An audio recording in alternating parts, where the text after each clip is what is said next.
as Nate said, I'm Kevin McCLURKAN. I'm one of 11 partners at Ennead Architects, and I thought rather than just show the 4 hours worth of slides, I hope you all have time, that we could, I've sort of consolidated a couple of talks I've given this year where we actually talked about ourselves, which as a firm we almost never do. We talk about a lot of our work and how we serve our clients, but we don't spend a lot of time talking about ourselves and our practice. And I thought for context in this talk it might be interesting or to kind of understand a little bit of, certainly in the context of our name change recently, sort of where we came from, where we are, kind of what we're doing right now, and where we think we might be going. And one of the challenges with our name change is people thinking we sort of arrived fully formed in 2010, which we didn't. And so I'm going to bore you with this timeline, but I think it speaks to sort of the ethos of our place a little bit, in that we've been around 53 years. And we were founded by Jim Polshek in 1963 when he ran off to Japan for 3 years to do a building. Then in the 70s, he took on his first employee, who became our managing partner and retired at the end of 2013.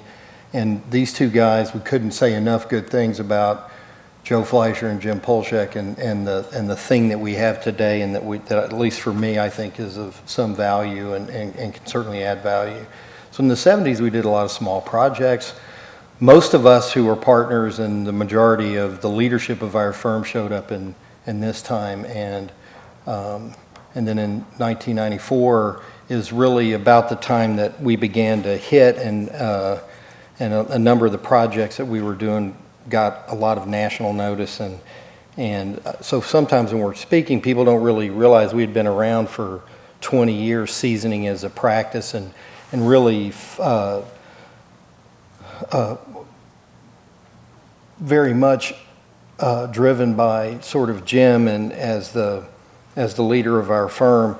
And so with this, I would talk about a couple of the narrative threads tonight that to think about. Our firm as a practice is driven by an ethos and not really by formal aesthetic concerns. And that's really, we believe that has to do with context, responsibility, and humanism. And these days in the world we live in, I think that humanism needs to really be thought about in terms of empathy. And as we move forward, you'll find in 1998 the partnership grew, and as we took on more partners and had a more diverse group of interests as they moved away from Jim's, we really began to try and understand what that meant to our practice. And by, we're not driven by manifestos, and what I think we could always say is, we don't believe this work we do is an elitist hobby for the super egos. We're making buildings for people, and we make stuff. And we are architects who make buildings for people. And we believe deeply in the transformative power of design, particularly for work in the public realm, most of which you'll see tonight is our work in that public realm, almost exclusively, I might add. And in 2010, we all sort of showed up as, I became a partner in 2006. And so the reason that I would go through that is we've been around a long time, seasoning as architects, as a practice, as a thought about the value of the work that architects do within the communities, and we are deeply driven by those kinds of ideas and thoughts. And without the staff of architects that we have, this family of architects, and we're only architects at Ennead, by the way, so we have 2 interior designers who are also architects, but we are, our firm is 180 people now. We started, when I started there, it was 30, so we're now at 180 people. We represent 35 states, about 20 countries, ages from early 20s to the late 70s. And so we have this very deep, rich, intergenerational, multicultural sort of take on life and the value of the work we do for our clients in the community. And I drop a slide in like this, except I didn't realize that guy was in it. with research and collaboration, I like this slide to talk about our clients, because our clients are almost exclusively public institutions that are driven by committees and building committees and executive committees, and they're governed by people who have stewardship of those institutions' goals, hopes, and dreams. And so often what that means for us is we have to provide the kinds of inspiration, ideas, and information for them to make good, very selfish decisions for the interests of those institutions. And in that regard, we find that we value the most what we can see, touch, feel, and learn from while we truly partner with those clients.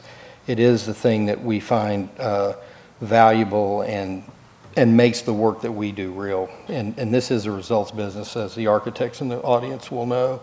And so as we began to get a little notice, the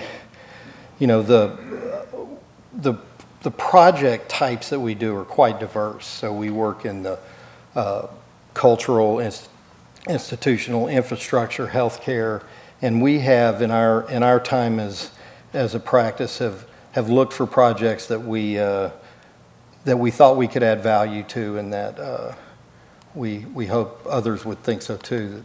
And there's a Museum of Natural History in a very dense sort of urban context just off Central Park. And what you'll begin to see too in our work, at least I hope, is that the way we translate this ethos into, in physical way is we always have some very strong sense of how our buildings play in the landscape. They're what we call our social contract, because we do believe that architecture in the public realm has a great power to transform, and it's just too important for the public lives of our cities and the private lives of the citizens who inhabit those communities to be sort of formal pieces of abstract art and landscape. They've got to actually communicate and become parts of communities. And so we're always looking to do that. And then we do believe that, and I think in one way, and this always gets a lot of airplay in my shop, is we believe this is a craft, not an art. We make stuff. We are making buildings for people, and those buildings are more important than any one of our individual egos. And often, many times, for the client groups that we're doing it for, they are entirely intended to serve those institutions. And I think in many ways, the legacy in these projects is not a detail or what it looks like, because these buildings are all of a time. When we did buildings in the 60s, they were 60s buildings. We're doing them now, they're 2000 teens buildings.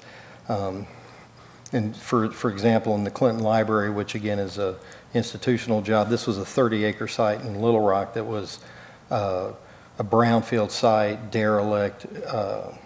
It was on the border of a ghetto, and I.M. Pei's office actually convinced the Clintons to build here instead of more suburban sites around town. And so it turned out to be an incredible thing that you can read about all the incredible change in the way the city feels about itself, its economic development. And so it really doesn't matter that this was a Polshek building now, Ennead, because the more important and more valuable thing over time is that this building and this project and this park actually serves some useful purpose for the community. And the planning is the real legacy, I think, in some of these. It's hard to resist not having a picture of Clinton no matter what goes on, right? And I noticed that every meeting we ever have with Clinton, everybody eventually is standing around like this. So I don't know if that's some secret presidential thing. I was taking this photograph. And then we couldn't resist at a White House dinner doing the napkin sketch just for grins. And so the landscape, which is great, and we're constantly, I'm sure you all have seen all the stuff. They say, God, these buildings, they're so much like the people you do them for, and I think it's just a photograph, frankly. And this has a marvelous old historic bridge that now has a pedestrian path back to North Little Rock, so our parks and trails now connect between the two cities. There's a new bridge on Johnson Street that's been completed. And, to continue this story, our good friend Jack Hagler's out here from Schuler and Shook. We've all been retained to, at the other end of this main street in Little Rock, to restore, renovate, and do a big addition to our historic performance hall,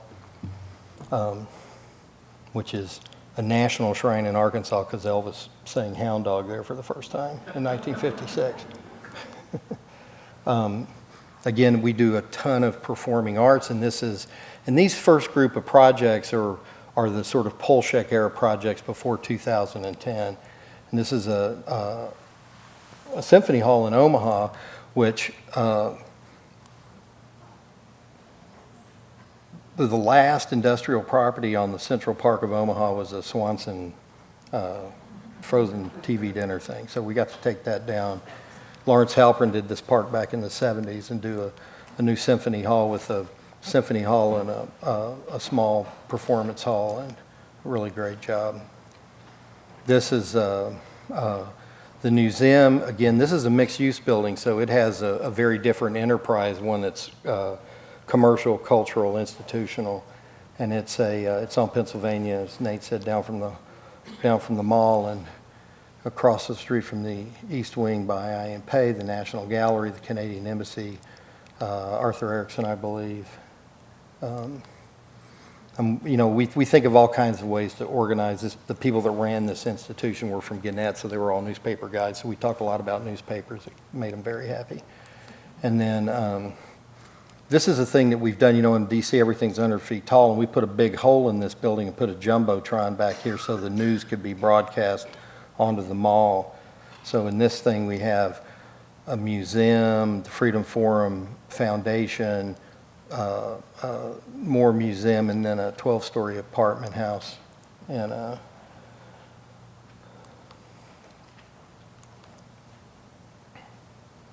again, with Ralph Applebaum, who we work with a lot. We also, have done infrastructure projects. Believe it or not, this is a $4 billion sewage treatment plant, and the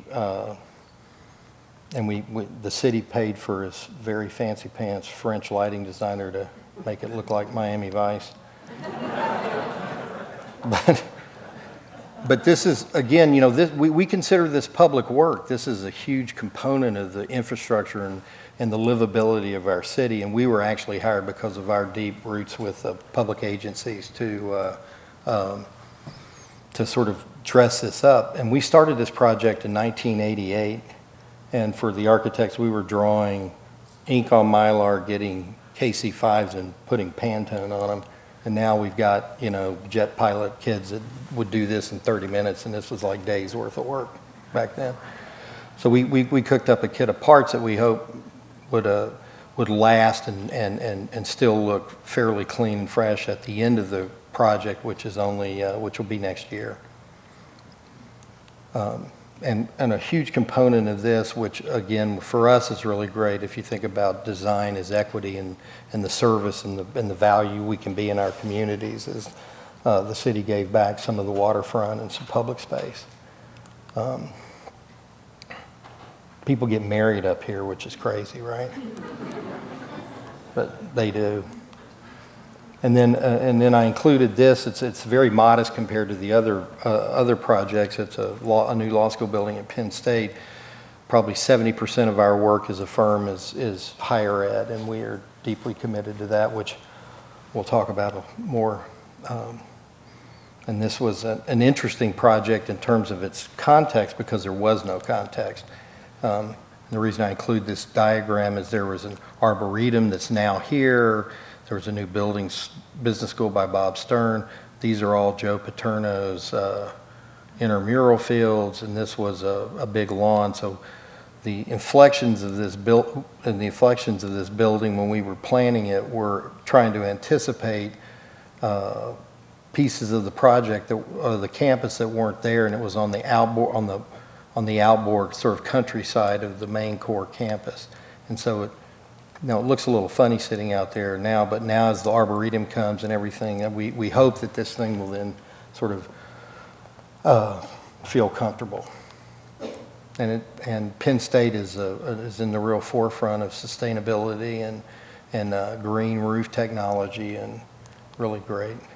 And one of the things that, again, there's the sort of context that we were the dean of the law school just said, look, I can't have another dark wood funerary law school covered in paintings of dead white guys. So we need something more. And so this was a law school in the light. And so it seems like it was successful, but others would have to.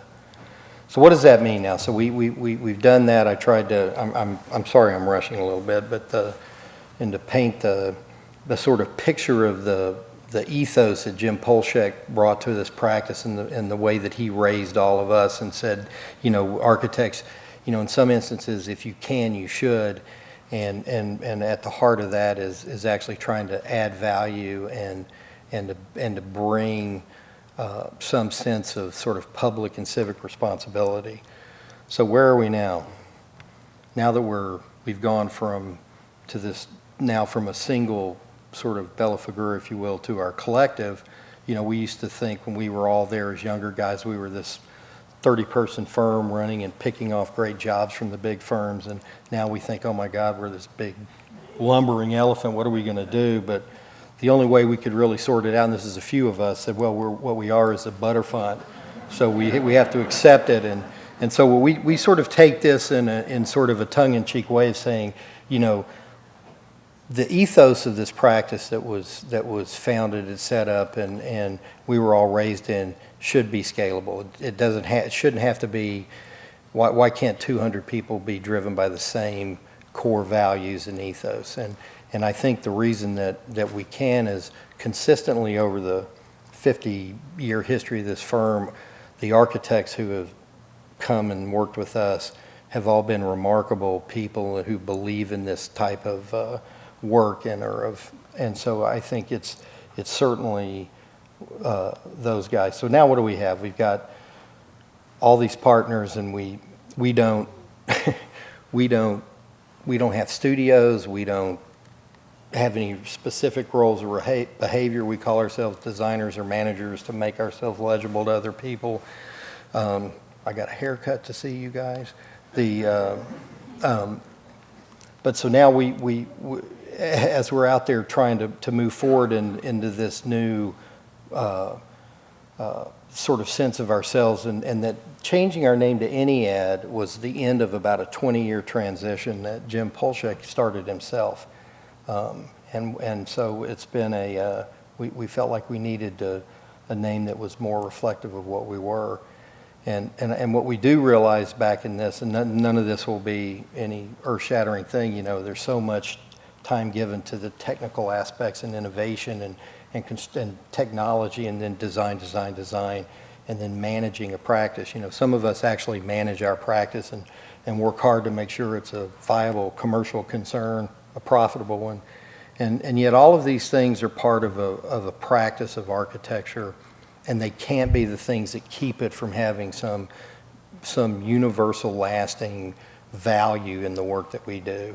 And you know what, we think it's all design, and that's great, but so what, right? So this is a results business that we're in, and everything we do, every mark we make, every meeting we take, every drawing we make, every design drawing we make, every specification we do is a piece of a process to get a building made for someone else, and almost exclusively in the public realm. And so that is a value. And so the next group of projects are ones that came to us and were part of our practice as we were in this big transition when everybody was going, really going to change your name to that. So if anybody out there is about to change their name, I would recommend that you pick one that's easier to say than the last one you had, because it'll keep the conversation shorter. So the Standard Hotel came in a little group of hospitality projects that we did, and this one was particularly interesting to us because this site had rights to build over the High Line.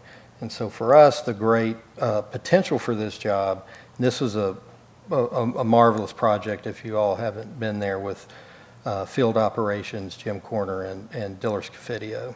And it's really terrific. And the new Whitney that cost $1 bazillion is right here. So for us, the great opportunity here in the public realm was, were we going to be able to get a public connection, a true public connection from a major new public place in New York and the public space of a hotel that had a private owner?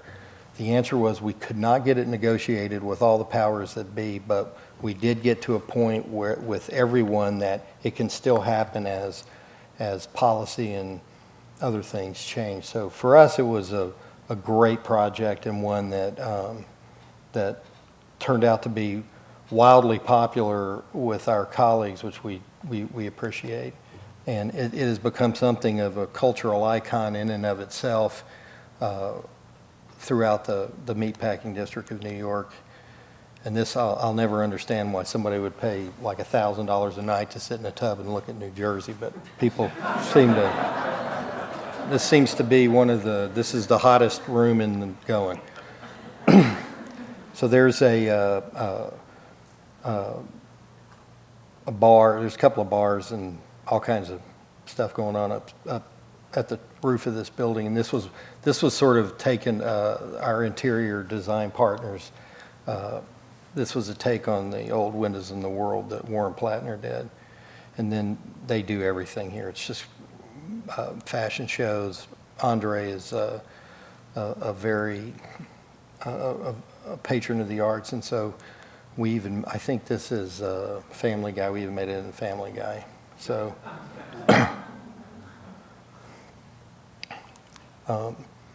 this also came right at the time, and this is actually a museum for the University of Utah. This is a higher ed building, and it's actually, don't laugh, but this thing we had a terrible time getting this in the budget, and not because of the copper, because that was free.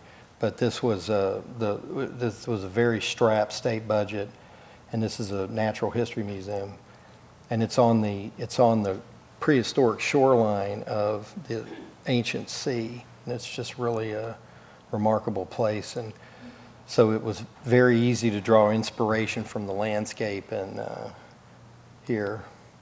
And then we ended up building, we call these our big box. We ended up with these 3 very simple big boxes that we to make the canyon, we just did a little bit of shear, and then these are some images back to the landscape. You can imagine the prehistoric sea. The largest copper mine in the world, I think, is called Rio Tinto, is out here, and they came to the university and said, we'll give you all the copper you want for free. So what's not to love?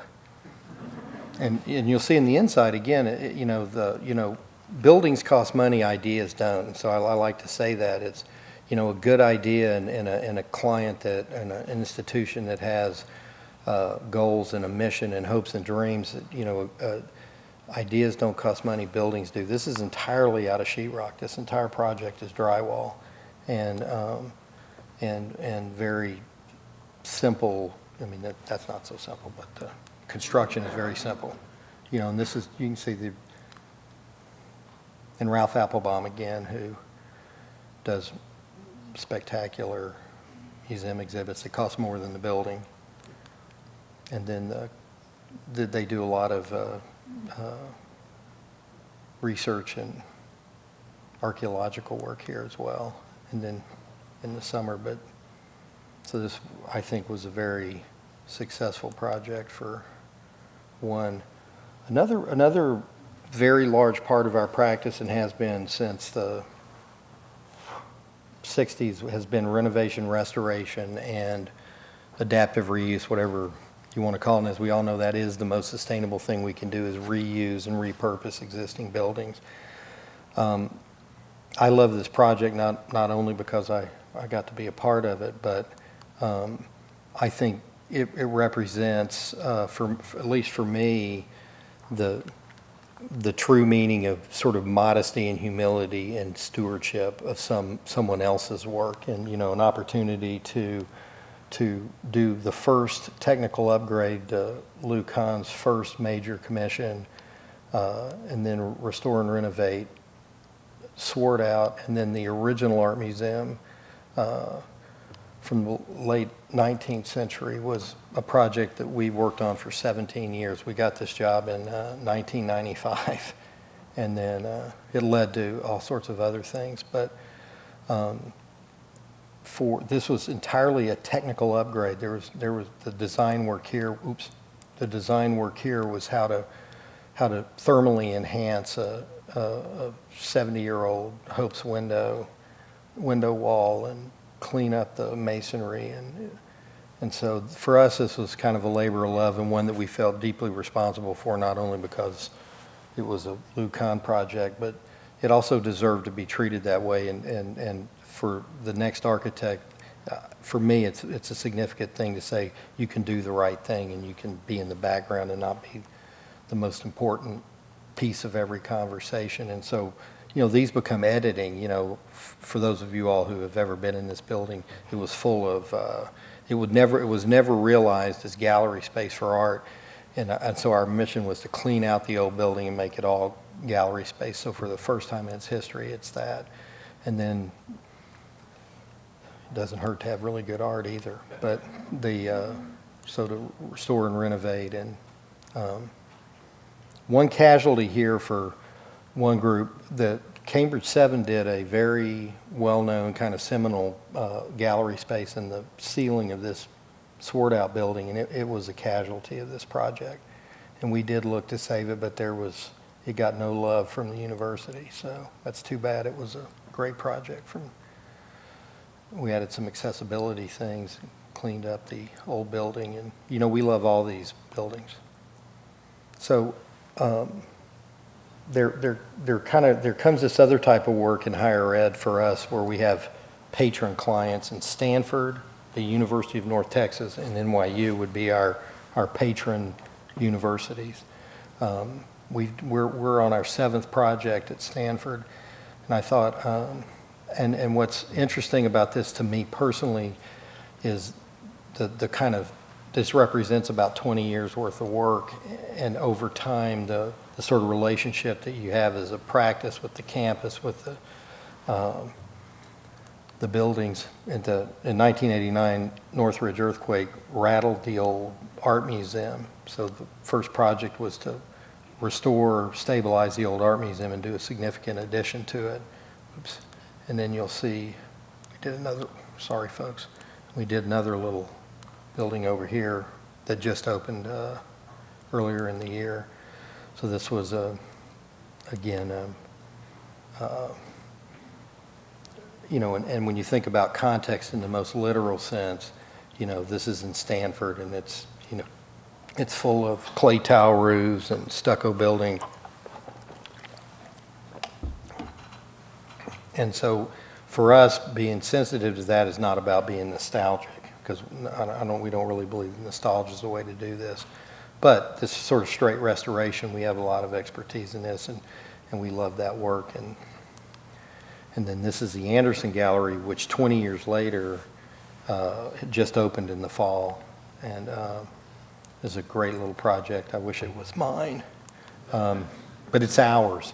And most of all, it's Stanford's, and it's the Anderson family's gallery. And so, in a way, it's it's easy to get very prideful and happy about the work that you've helped other people do, but they are like your children in some ways. And so last year we opened the Bean Concert Hall, which is a really terrific project. And this is one that started as 2 halls and 1 hall, then 2 halls, big budget, little budget, and it finally was finished in a marvelous addition to the campus, and its sort of connection to the landscape, and is really something. It's a vineyard arrangement, and really this is a faculty office building for the law school, and one of the pieces we were charged with here was to take this building off the grid, if you will. They didn't want to have any active mechanical ventilation systems. So the building was actually designed for it, and you'll see in the arrangement of it, it shows up here in this quad. And so this thing became an arrangement of pieces that could ventilate and work around courtyards, and they've got that nice climate out there. And so everything became very thin, and so here it is in its final arrangement. But in the end, the university couldn't bring themselves to not install the ventilation and mechanical systems.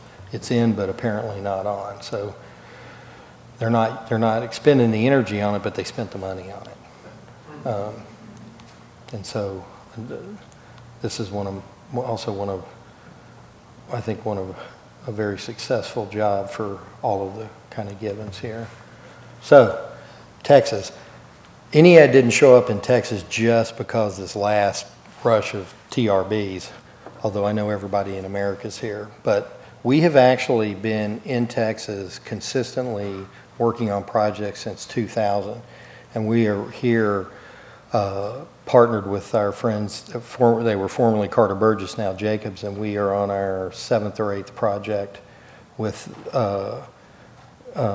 Jacobs, and we've actually just won a big lab building at Purdue as well. So we feel like we've been here a while, and you know, my favorite part about working here in Texas is when the schools find out their fancy pants New York architect is actually from Arkansas. But hopefully there's no buyer's remorse just yet. But we have had some great opportunities here, and Denton is my father's hometown, so I'm pleased to do a building. We were awarded a new business school there, and I must say this is one of the more challenging projects I've ever worked on, and for one simple reason. So here's a master plan in the buildings here. I don't know if any of you have been there, but one of the challenges here was in the sort of culture of this and the ethos of this business school. There's 170 faculty members, and not one of which would agree to be on multiple floors or in any other arrangement except on one floor.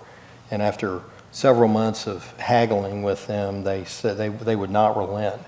And so that represents about 1 acre's worth of floor area. And so how do you do that in the middle of a campus and try to remain reasonably simpatico with the aesthetic desires? You know, the buildings up there, this buff brick with a little white cornice, that's the faculty floor at the top, hovering over a little group of buildings, and this is the main square up to Hurley. But so this was a challenge, and on this floor with 170 people, everywhere you stand on this floor, you're looking down a hallway out of doors, which was for us a real kind of coup in the planning, which we think over time will serve the university very well. And so it's organized around a big common space. And then in Austin, we have 2 very nice projects, again with Jacobs and also with Tom Taylor and his folks at Datum, who have been our great friends and supporters here while we've worked in Texas, and we appreciate that very much. But this is a new, it's 440,000 square feet of an engineering school building in Austin, and you all may know this is San Jacinto and Dean Keaton here, Speedway, and this is there was an accelerator in the old electrical engineering building here, and so one of the big challenges for us in terms of the site response was having this building somehow fit in sort of the scale of that and the landscape move. There's a 30-foot change in grade here, and it is was quite a feat. So we organized the building around a couple of towers. One that's a new electrical engineering school. That this is actually an addition to the existing building. So there's a new this is interdisciplinary lab space, which is a new lab type there, and then new engineering. And it's organized around a podium that's full of maker labs, libraries and classrooms. And then there's a shaded outdoor space over the roof. And part of the goal was to try and keep all these neighborhoods connected through transparency. And we use low iron glass in all of these surfaces for transparency, and then we're able to manage to afford a sunshade. So we hope this will be, and we're under construction, and this should come online for 17, I think. And then the other Austin job, which again was this is a much more intense project in some ways. It's a 500,000 square foot building, and about half of it's underground and parking with a giant conference ballroom. And it's at the corner of Guadalupe and MLK.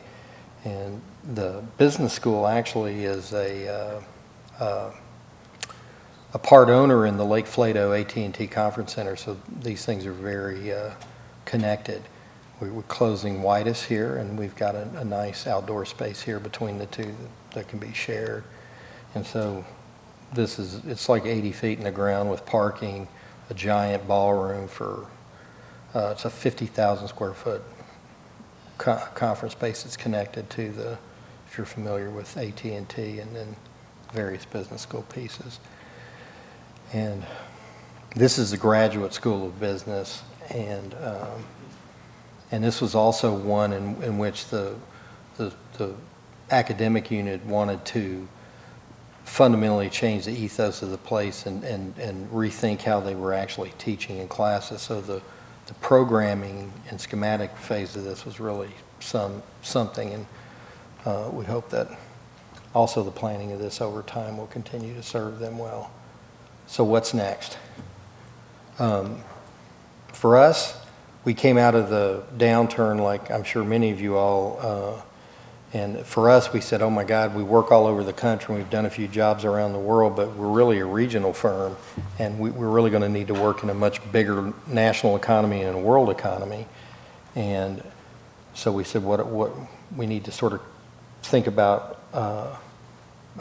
world markets. Well, it turns out we've actually done some work around over the 50 years of our firm, and here and there, and so we've opened a small office in Shanghai where we're working in Korea and Asia, and we won a international competition in sort of a first job, which was a big new planetarium in Shanghai and Science Museum. So that's been a sort of, and we're about to finish CDs on this with our local architects, and it'll go into construction and should open in 3 years.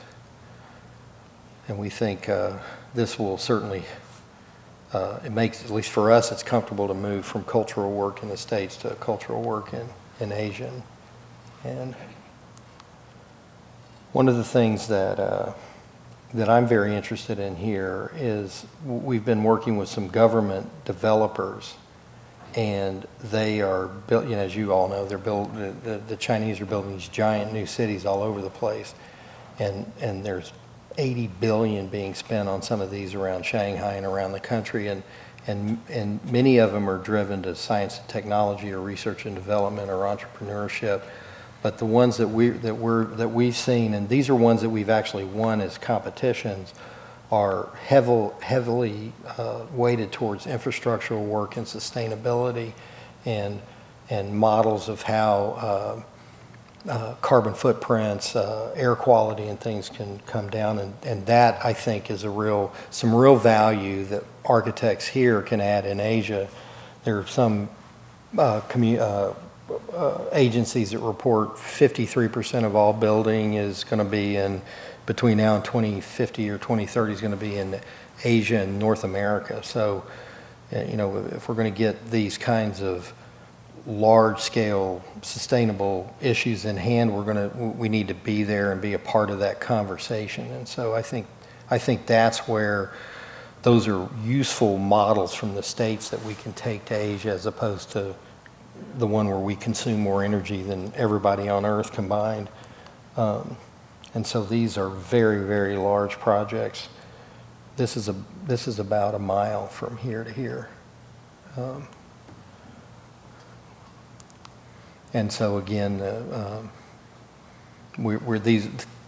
these are all the concepts. We're moving into the building projects now and the infrastructural work. Here's another one that's one large building project.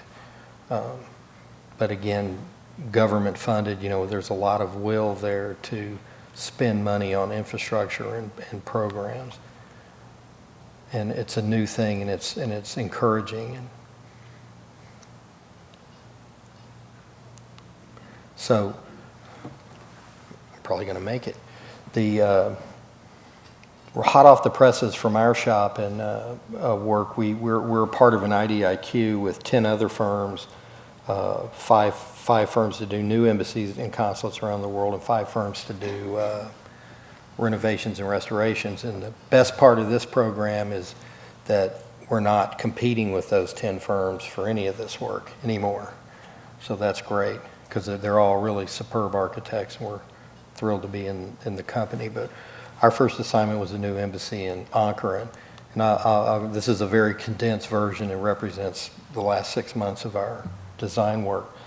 And I wanted to share this in a way because of all the things, this has become such a troubled spot, and with all the issues on the border and the Syrian refugee crisis, and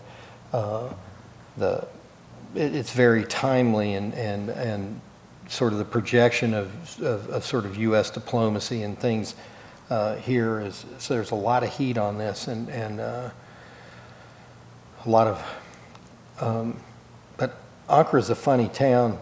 These 3 slides are the same scale. So there's this ancient town where all the embassies are now, and then out here in the burbs where the new embassy is, so they could get a site big enough. And so what we all said, oh wow, this looks like Houston.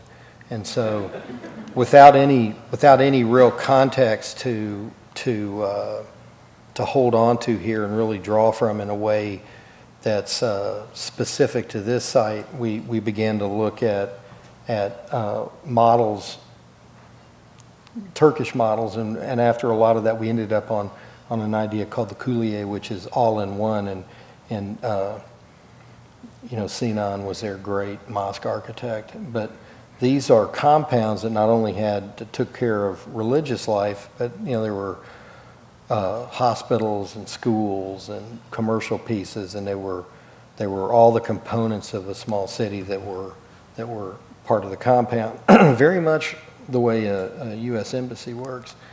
And so we began to think about that in terms of security, the various components of an embassy, and how do we hold them and create some fairly singular idea for this embassy that would sort of create some context where none existed, not so unlike the Penn State project earlier. The challenge now is one of the main goals of this new design excellence program with the embassies is to use the landscape to mitigate and not build walls everywhere. But so far, this is a 10-foot high solid wall because of the threat level in Ankara. So I wish it wasn't. And so, these things are, and so here's a sort of an image at the end of schematics of this large embassy office building, and then the various components that we can't really talk about. And then and again, this is then the consular entrance, which is and one of the things that we were very intrigued by, many of the embassies that we've seen in the standard embassy design are very closed, and we were intrigued with the courtyard, the ideas that could we actually begin to put courtyards and drop them through this building and actually air it out a little bit and get more and organize the pieces in a way that would allow a richer experience when you're here. And I would finish on this international work here on a project we're doing for nominally through the University of North Texas in Denton, and it is perched over here on the hill.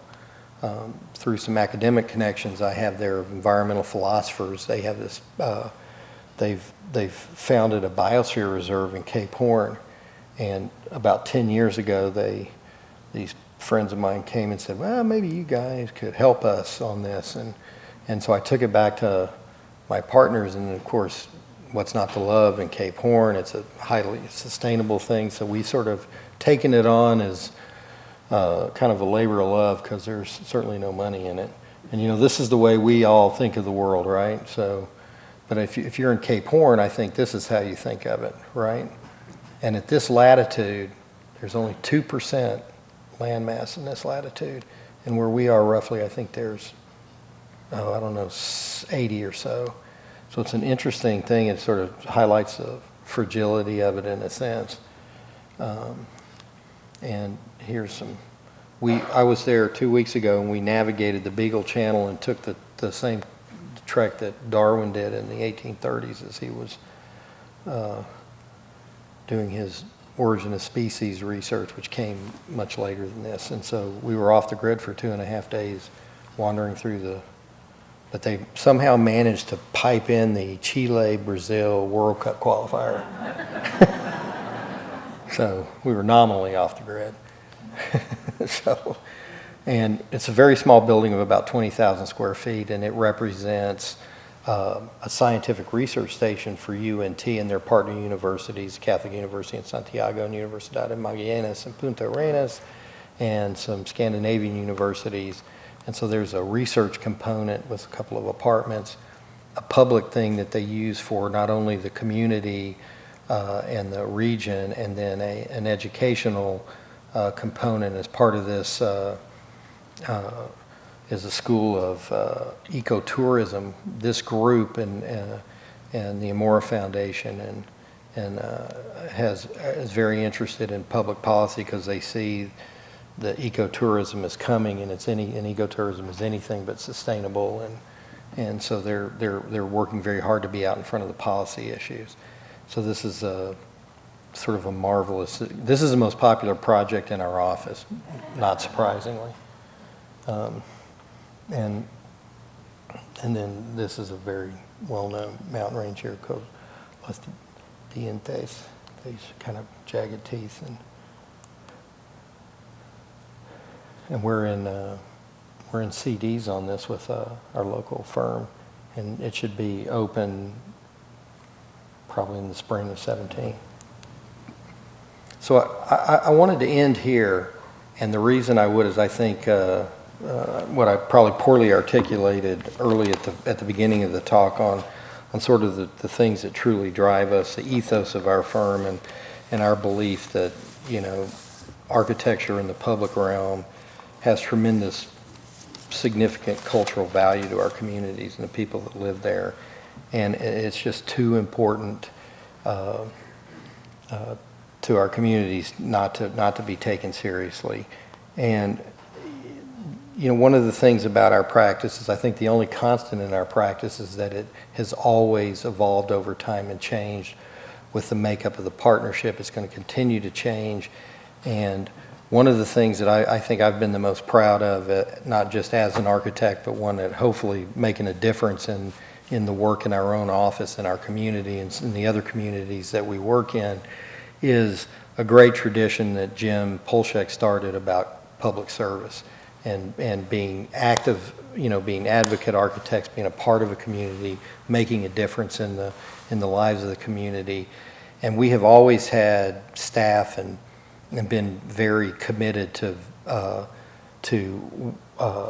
sort of pro bono work and philanthropic work and humanitarian work. And now, after 50 years, we've found a certain amount of financial stability within the practice that we've all agreed to fund what we call Ennead Lab. And maybe someday it'll become a 501c3, but right now we take proposals from anybody who has one, and mostly come from our staff, and we have we are committing a budget to it on a yearly basis and some of our labor, and we treat all these things as projects. And so I think one of the real legacies of Jim and that will hopefully go on as our partnership will change as partners cycle out and come in, and we continue, hopefully we will continue to have this very strong belief in these sort of core values. And that just for a couple, and these tend to fall into public health and public education, and we were asked by our Stanford client to help them work on refugee communities, and we've been to Rwanda and Jordan, and this has been an immensely satisfying thing to be a part of, an effort to, people live in these communities 17, 18, 20 years. It is a crisis and needs a lot of attention. We have one of our partners is a crazy birder, and he's very committed to bird safe glass, so he's gotten a grant to build a tunnel to test, and working with glass companies to do that. It's really a great little project.